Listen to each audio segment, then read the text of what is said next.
Hi, this is Eric Martin with BoardGameGeek. I'm here with Roberto D'Amelio from Aries Games. We're going to look at The Last Friday by Antonio Ferrara and Sebastiano Fiorillo. Wow. Oh, I'm glad it sounds so much nicer coming from you.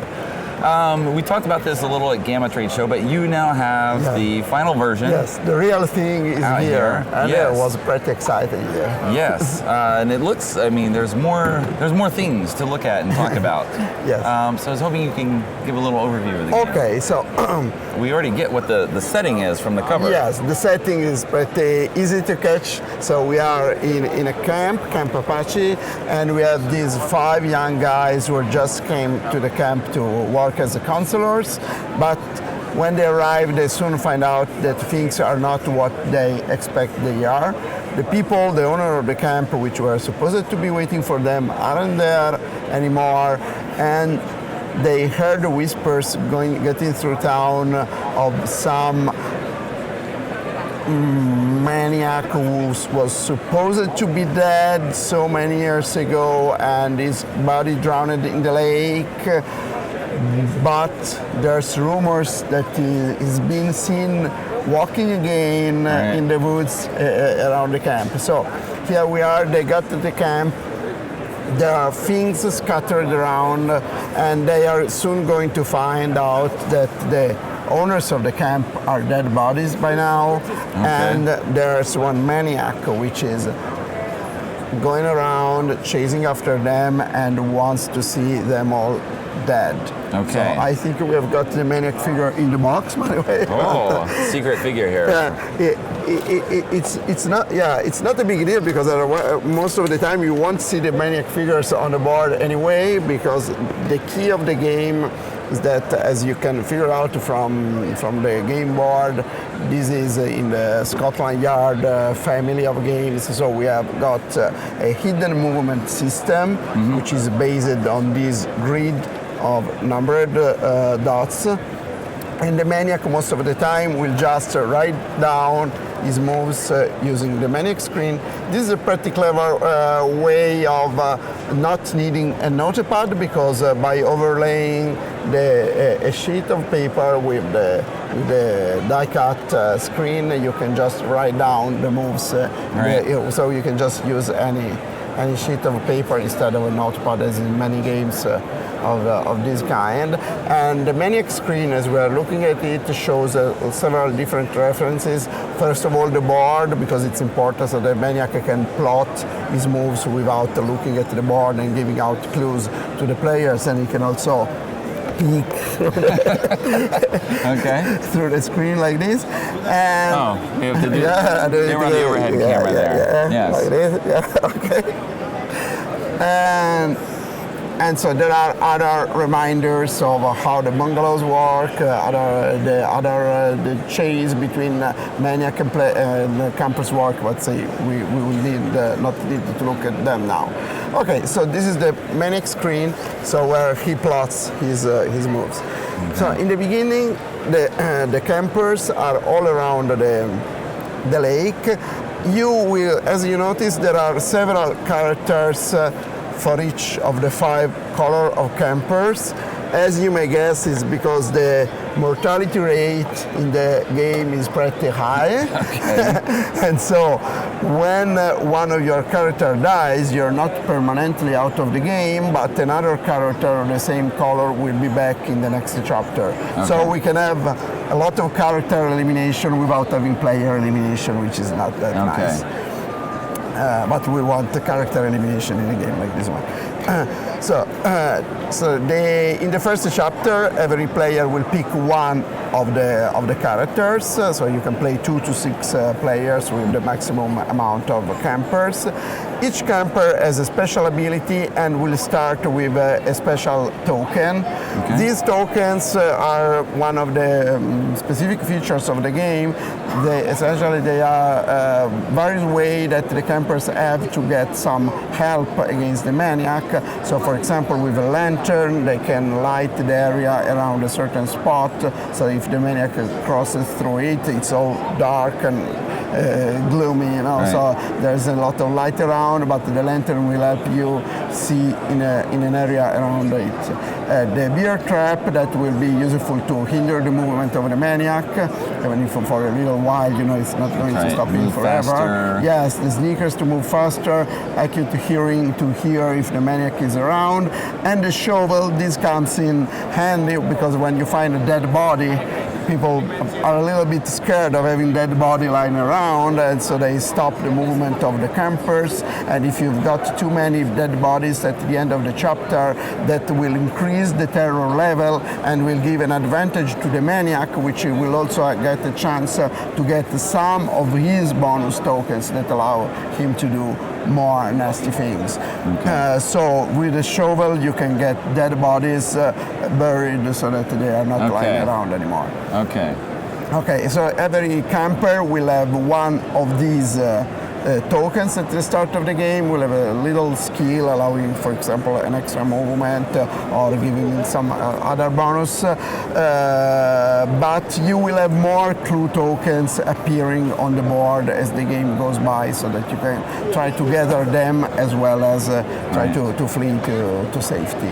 Okay. And sometimes these are bodies and sometimes they're Yes, other in the things. beginning there are 10 tokens, there are dead bodies, there are a few of the good tokens which help the players, but there are also another item which is quite essential in the first chapter, which are the keys to the bungalows. Okay. So what the campers are really going to do in the first chapter is that they want to get to the safety of the bungalows, and as you see, the bungalows are color coded with the same color of the camper. So you know, they are a little bit stupid, like in any good horror movie. So it's not like they can get safety in any bungalow. You know, no, they must get to be safe in their bungalow. That's right. Or if they manage to find a key to another bungalow, they can also consider to get there to be safe. Okay. So the key is the element which is necessary to open a bungalow. When a camper finds a key, he can pick one.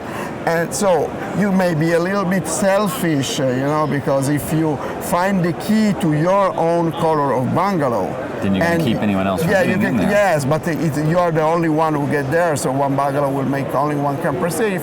Or you may be a little bit more generous and leave that key lying around so that some other camper can get it, so that you both the bungalow owner and the camper who got the key can find safety. If you manage to get to the safety of the bungalow, then you replace the bungalow tile with the matching bungalow with lights on, and this tile is beneficial to the campers, also to the ones which are outside of the bungalow, because the light will help you spot the maniac in case he stops around. On the other hand, it might happen if the maniac got to have his X token, that instead he can get to a bungalow and break it down to enter it and ravage it. So the bungalow will become a quite inhospitable place for the campers. Right. And so no lights, no safety.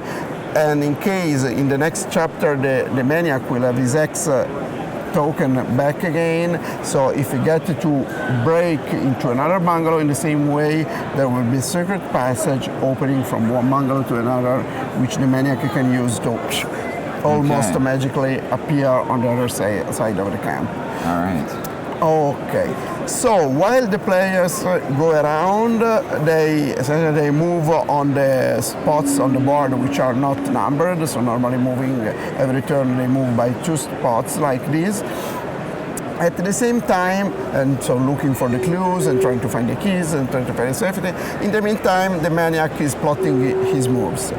The maniac starts from the red spots at the edge of the board, and he will pick one of those places secretly to the beginning, write down on his pad, and then he starts to plot his movement on the pad and secretly. Every 3 turns, the maniac will be forced to reveal the location he was 3 turns before. Okay. So in the beginning, the players move around, collect the tokens, try to find the key, don't really have a clue where the maniac is. But as we get into turn 3, things start to become more creepy, because now you realize, for example, okay, I'm here, and the maniac entered here, and so he moved thrice, so maybe 1, 2, 3, so maybe he's just so close to me that with another move it could be cutting my throat or slashing through or whatever his fence is doing. And so at that point things started to become really creepy, because the maniac, depending on the fact that there are 2 different grids, sometimes the maniac can show up really where you don't really expect him to be. So when the maniac moves, if he plots a movement going through a camper, that's right. dead body. Bye-bye, Max. Let's add another dead body to the board, and somebody else for the other campers to bury. Not forever, as I said, because he will be back in another character of the same color will be back in the next chapter.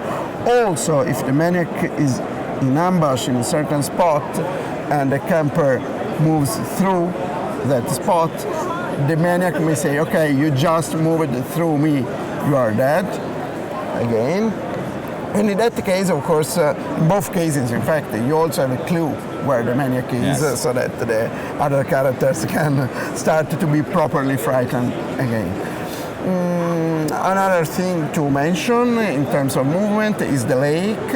The lake is quite a special location, because the maniac has the capacity with his supernatural strength to swim through the lake, so get from one part of the lake directly to another. On the other hand, the campers may also try to get a little help from the boat, which is on the lake, so using the boat to go from one pier to another one. Right. So this is about it for the rules. Yeah, sorry. And as you're saying, this is the first chapter? Yes, exactly. The next chapter. Yes, exactly. So the first chapter sees the maniac chasing the campers and trying the campers trying to get into the safety of the bungalows. Normally, the first chapter is not the whole game, but if you want, you can play the game either as a single chapter mode, so that for each chapter you got victory condition. At the end of each chapter, you may assess who's done best and the game there. But the game shines when it's played in full mode with the 4 chapters linked together. So in the first chapters, the maniac is chasing the campers, and the campers are trying to flee to the bungalows. The game only ends at the first chapter if the maniac manages to kill everybody, which is unlikely. Normally, you will kill 2, 3 of the campers, but some of them will get to safety. Then the second chapter begins. New campers to replace the dead one will arrive with a boss, so ready to be slaughtered by the maniac again, while the other campers will remain in the bungalows where they found the safety in, so that they will start from their current position. Second chapter sees, and this is one of the another cool features of this game, it's not always the same again and again, but just like in a good horror movie, there are reversals of what's going on, and there are glints of hope and moments of despair, you know. Okay. So second chapter is a glint of hope. The dawn is coming close, and now the campers feel a little bit braver, think, okay, this is just a guy, we are the 5 of us, we can fight back, we can revenge our fallen friends, so let's go find him, let's go and get rid of him. So in the second chapter, see a reversal of the roles, where essentially the maniac is trying to flee and to try to stay alive in a way, let's see if he's really alive, until the end of the game, while the campers are trying to find him and take their revenge over their friends. If they succeed in doing so now this works a little bit more like a classical Scotland Yard family game, so where Right. the hidden person is trying to not to be found while the hunters or investigators or whatever they are trying to find him. If the campers manage to find him, one of the camper who kills him will become the predestined one. So become the chosen one who's somehow supernaturally invested of the missions of getting rid of the maniac once and forever. It's not the end. Of course, you think it's the end because you kill the maniac, you put it to rest once and forever, but we know that doesn't happen. It's not enough. Yes. He doesn't want to stay dead. So in the third chapter, the maniac comes back, and now he wants to take his revenge. He's angry with the chosen one. He wants this guy who offended him to die horribly. So now it's the maniac again going, but not going after all the campers, but specifically going after the chosen one to kill him. And depending on the outcome of the third chapter, it might be over here if the maniac doesn't kill him. If the chosen one manages to stay alive until the end of the third chapter, then in the fourth chapter, again, it's the chosen one who must kill the maniac once and forever. Forever. Okay. That's it. So a lot of back and forth in terms of the who's chasing who. So essentially each chapter will see a reversal of roles between a hunter and hunted, but each one will have its own specific features. So for example, as I said, in the third chapter, the maniac is after the chosen one, and the other campers essentially are trying to protect him. So it's various nuances of the gameplay, which makes every chapter like a good movie. All right, thanks very much for the review. Thank you. Roberto. And last Friday. Yeah, here we go. And we may mention briefly that it's going to be in stores around the end of September, so it was pre-released and sold out here at Gen Con, but anybody who didn't get a copy, just wait 1 month. Wait 1 month and it'll come back.